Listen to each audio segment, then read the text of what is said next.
We've got Cindy Boyer and Cynthia Hauk. We're talking all kinds of things about this Landmark Society and all the things we can do for historic preservation here in the area. And Cynthia, I wanted to get right into it with you. I know you are the architectural research coordinator over at the Landmark Society, and you have a lot of resources and services available to homeowners in our area. Absolutely. One of the most important things we do at the Landmark Society is provide an information center for anyone who owns a building, whether you own a house, a church, a school, a commercial building, an industrial building. When we look at the community and someone says, well, what are the buildings you people at the Landmark Society are interested in? Just landmarks? Well, actually, a landmark, it's a government designation you get. We don't do it.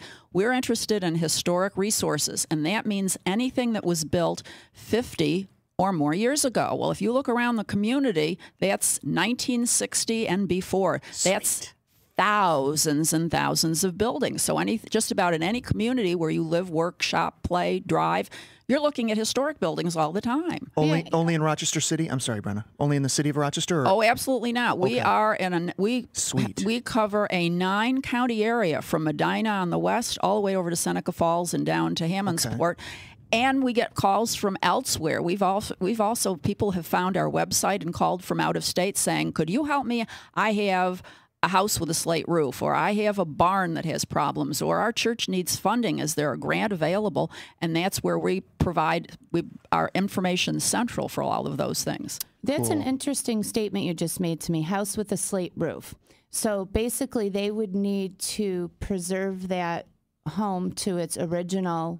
Well, only if it's in a city, village, or town preservation district, if it's designated. But if you're talking about a house or a building with a slate roof anywhere, we have some wonderful barns near Canandaigua with slate roofs.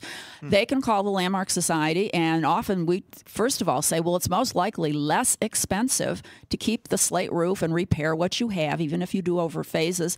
And we have a 50-page list of contractors.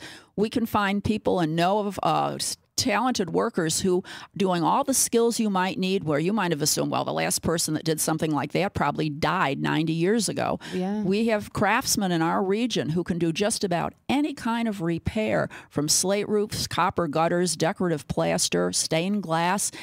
It is amazing the resources that are there, but don't necessarily have the tens of thousands of dollars of advertising to take out huge ads in the newspaper. So that's where we feel that's a really important function for any building owner, and certainly your home is your most important investment. But you're also, you mentioned information when we first opened up the topic. I could go and say, okay, what was my house like when it was originally built, to bring it back to that if I felt like doing some remodeling or something, restoring. Exactly. Right? We've been taking photographs for over 50 years of different neighborhoods in the region and different houses and buildings. And if we don't have an older photo, we might be able to get you to the source that may have one, or sit you down and say, well, you know, your house has been really remodeled, but here's a building in another community that looks just like yours. This is the way you'd probably want to make it look if you were going to restore it. That's a huge resource. Cool. I have a question about, go ahead. We've been tap dancing around this for a couple minutes now. I want to get right to the meat of it, okay? My house, I'm glad you said 50 years old. My house is about 51 years old, so I fit in there.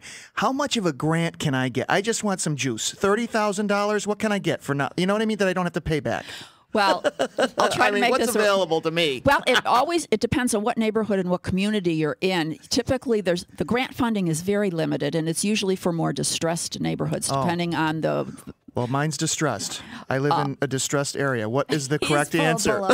We always tell you to call your town hall, village hall, or city hall. First of all, they're the folks with the money, if there's anything. Otherwise, it's your bank account, your checking account, or a meeting with your neighborhood banker for a nice home loan. Okay. There is no loan. I was just looking for a little bit Well, there is a new program that we've been trying to get for 20 years. If you live in a house that's in a National Register of Historic Places district, so this is a designation, and that neighborhood happens to be in a census tract that has a median income below the state's median income, you may be able to qualify for those tax credits I mentioned earlier. So it's calling the Landmark Society and telling us your address is the quickest thing to find out about that. Well, how about if we sit down together and fill out the paperwork and you tell me what to put in the blank and I'll make sure it's the right answer. Huh? Always looking for a handout. You are. You're always. I know it. Is it Right great? on the shirt tails. There he goes again. Well, you, we Bella. always tell people it may not be a direct handout like handing you a check for $50,000, but we can give you some really good advice of at least saving whatever you thought you might have to spend renovating one of the most popular things. Well, I think I'll replace all my windows because that's more efficient. That's what the advertisers would like to have you think. But we've got great information from the National Park Service and the Department of the Interior that if you fix the windows you have that are already in your building and you do some other minor repairs, you will actually you will see a change if you put all new vinyl windows in. You'll have to be in that house about 100 years before you get the return on your expenses. That was actually one of my questions for you, Cynthia. And 222-6397 is our number here, folks. We are live in the High Falls studios. If you have any questions for our guests from the Landmark Society of Rochester, I also want to remind you that coming up next, we have a taste of Ghost Walk 2010 with the Rochesterian who was recently returned from the grave. Plus, we'll be giving away some free tickets to Ghost Walk 2010. My question is, when you are restoring a historical site, it's been designated, let's say already, and then you want to maybe make it more energy efficient, you want it to be a little bit more comfortable and convenient, what are the guidelines for that? Like, can you use some of the newer products that resemble the older products, if you know what I'm getting at? Like, there's composites and different types of roofing materials and that are much more energy efficient, maybe, so to speak, but do they fall into the guidelines of historic preservation? It really depends. If you're in a district that's in the National Register of Historic Places or the State Register, surprisingly, that does not regulate what you do with your building. It's simply your local zoning code.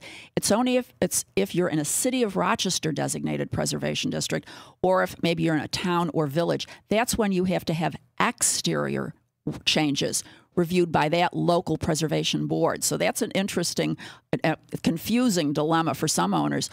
But having said that, yes, there are new products that are coming on the market that we are looking at, such as Hardy Plank. We get really concerned that when a new product comes on the market, obviously that business wants to sell that product, and they can tell you it's going to last 50 years, but they have really no idea how long it's going to last. So we're always trying to advocate, well, you know, you've had those clapboards on your house 50 years or 150 years, and they've done a pretty good job. If you really carefully do the following, you really can get another 50 or more years use out of them. So while we're looking at new products, we're usually very cautious because we don't want to say, of course, this is going to last 50 years.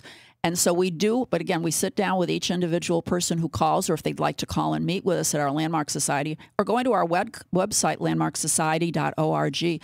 You can get that information. We're always available at our phone number, 546-7029, extension 24, to answer those kind of questions. And we often either meet with you, or we can do an email address and they can answer those questions. Or we've often gone out on site and talked to a property owner right at the house. Wow.